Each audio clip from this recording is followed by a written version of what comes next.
ওকে দেন ইলিশ মাছ খাও না তোর লাগে কথা নাই, তুই আমালে ভালো বাতো না। এ তানবীর রে এমা মুইয়া না আইসার লগে বান্ধবাড়ি গেলাই। এসা দেইস পোলাই যেন পানির দিকে না যায়। আচ্ছা কাকি তানবীর রে আমার কোলের মধ্যে লইলে মনে আমি তোর কোলের মধ্যে উঠবো না, তুই আমালে ভালো বাতো না।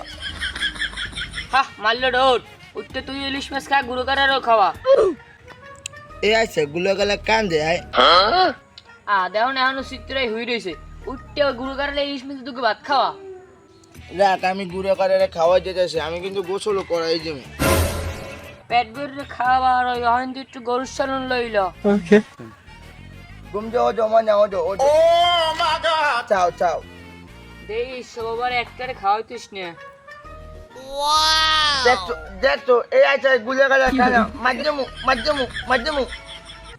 না খাইলে লাডি দিয়ে আস্তে একটা বাড়ি দে তুই এক দলে দিয়ে লই বাচ্চা বাঞ্জাতা বাচ্চা বাঞ্জাতা বাচ্চা বাচ্চা বাঞ্জাতা বাচ্চা বাঞ্জাতা বাচ্চা বাচ্চা এই আইসা যা খেল বলো ছায় না। গরু গোষ্ঠীতে খাইবে না আর একটু করে একটু ডাইলুটই খাওয়া দোল লালের মাথা তোর গুলো গেলে আমি খাওয়াতে পারবো না, তুই চাওয়া। এ আইসা তানবীর রে পাড়াই দে পোলা নাও মু এ মাল্লিওটা বাড়ি দে দেখ এখনো হুইয়ে রয়েছে পুতুলদের মাথাটা টাই হচ্ছে কি যা বাড়ি যা তোর নানির হোকা যাচ্ছে বলো। তোর হোক একটু বল তুই এবার আমার নানি রে খাও সারাদিন দি ভুট্টো দিয়ে হইছাও